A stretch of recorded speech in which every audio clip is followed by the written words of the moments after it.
Welcome to the Animables. My alias is Megabucks. And my nom de plume is Tycoon. Today on Buffy the Vampire Slayer Showdowns, Buffy faces off against Cordelia. Buffy versus Cordy is kind of like your classic high school nemesis deal. Cordelia is the Regina George to Buffy's Katie Heron. It's just weird because Buffy was the Cordelia of her high school, so the tables have been turned. To us, it feels like if Buffy couldn't become the queen bee at her new school, clearly she never had it in her. She wasn't good enough. Maybe she just got it because there was no competition at her old school. So did Buffy even deserve to be a queen bee? I'm not gonna lie, I think Buffy's prettier than Cordelia. But Cordelia not only managed to reign at Sunnydale as queen bee, but she also kept her grades up. Now Buffy doesn't get good grades and she doesn't have a lot of friends either. So how is she gonna compete with Cordelia?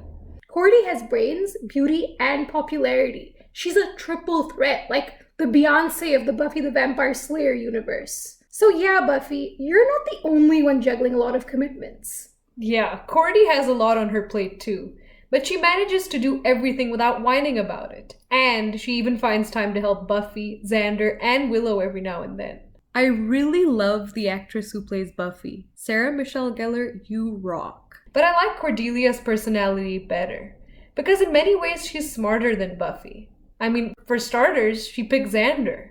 It's really ironic, because Cordelia comes off as being really dumb, but I don't think she's actually stupid. She definitely sounds stupid with her high-pitched Valley Girl voice and her constant eye-rolling, but she's just self-absorbed. She seems shallow and superficial because she's always so focused on her own life and her own problems. But no one should hate on Cordy for doing that, because Buffy does that all the time. Sometimes Buffy doesn't even realize Willow and Xander are having their own problems because she's sitting in the corner of the bronze saying things like, "Woe is me. I can't be with my vampire boyfriend." Or, "Sucks to be me, because I wanted to get a manicure, but instead I have to be fighting vampires." I mean, Buffy can be really superficial too. Yeah, wanting to be prom queen instead of fighting vampires is pretty selfish. Because people could die just so you get to wear a crown on your head. But Buffy still wants it, and that's fine, because that's kind of the point. Because Cordy is what Buffy could have been if she wasn't the Slayer. Being the Slayer is both a blessing and a curse. It brings out the best in Buffy because it saves her from ending up a vain, spoiled valley girl like Cordelia. But it also sucks because she can never do things that an ordinary girl can do. And that's why there should have been a point on the show where Buffy either accepted her destiny or just let fate be the Slayer. After 3 seasons, I was ready for Buffy to just take a stand, one way or the other, and find something new to brood over, because her woe is me attitude made her seem so self-centered. So many times the episode would begin, nothing supernatural was even happening. Everyone at the Bronx is having a great time. Then they pan in on Buffy, and she's moping sullenly in a corner. Then all her friends have to turn to Buffy and say, "Are you alright, Buffy?" Yeah, Buffy, are you alright? And she ruins everyone's good time because she's thinking about how much she hates being the Slayer or how she wishes she could be with Angel. The cool thing about Cordelia is that she sees the vampire thing happening. She sees all this crazy gloom and doom going on and she just kind of rolls with the punches. She doesn't really freak out as much as I imagined she should.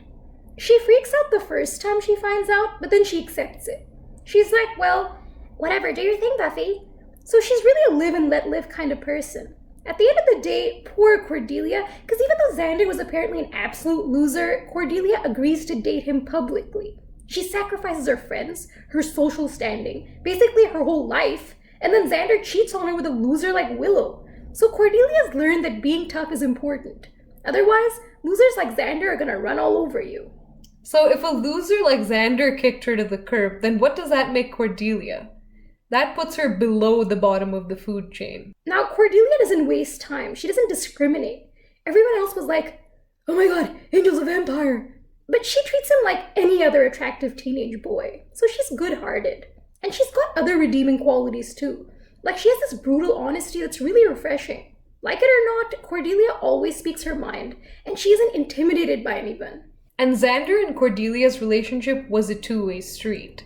Because Cordelia didn't want anyone to know they were together. But Xander wasn't exactly stepping up either. He's like, "Alright, let's keep it on the DL." Because he didn't want Willow and Buffy to know that he was making out with the girl who was mean to all of them.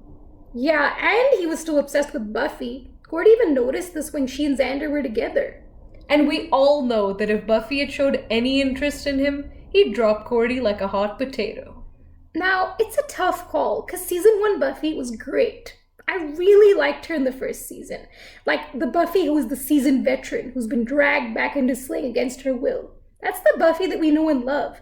But then Buffy spends more of her time whining and whining about how she hates saving the world. That Buffy was seriously irritating. Yeah, Buffy is one of those people who wants to have her cake and eat it too. She doesn't want to give up the crime fighting thing, but she also won't quit complaining about it. I mean, listen, Buffy, either suck it up or do the job right. I can't help but think that if Cordelia had been the Slayer, Cordy would have sucked it up and done it right. Exactly. She owned the fact that she's the queen bee. She made her own life choices and she always stood by them. She wasn't like, "Oh, I wish I wasn't the queen bee. My life is so hard." She said it was good being on the inside, which she always knew, but she became even more aware of it after she became an outcast for dating Xander. And then when she gets back in with the popular crowd, she learns from that mistake. Why would anyone ever want to be a loser like you, Buffy? She kind of teaches the gang all these important life lessons, like how to stand up for yourself. Because when Cordy got dumped, she fought back, hard. She made Xander's life a living hell, and Xander deserved it. No one treats Cordelia Chase like crap and gets away with it. that's a lesson Willow could have learned from Cordelia. Because at the beginning of the show, Willow let herself get bullied, and she let Xander take her for granted. Now, Buffy defended Willow, but she didn't teach Willow to defend herself. There's a saying, give Willow a fish and she'll eat for a day. Teach Willow to fish and she'll never starve. Well, Buffy just gave Willow a fish. Instead, she should have taught her how to stand up to bullies. Luckily, Willow figured this out on her own. So I'm gonna have to give the crown to Cordelia, because Cordelia owned her personality flaws in a way that Buffy never did. Team Cordy wins. And that concludes Buffy versus Cordelia. Thank you for hanging with the Animogles.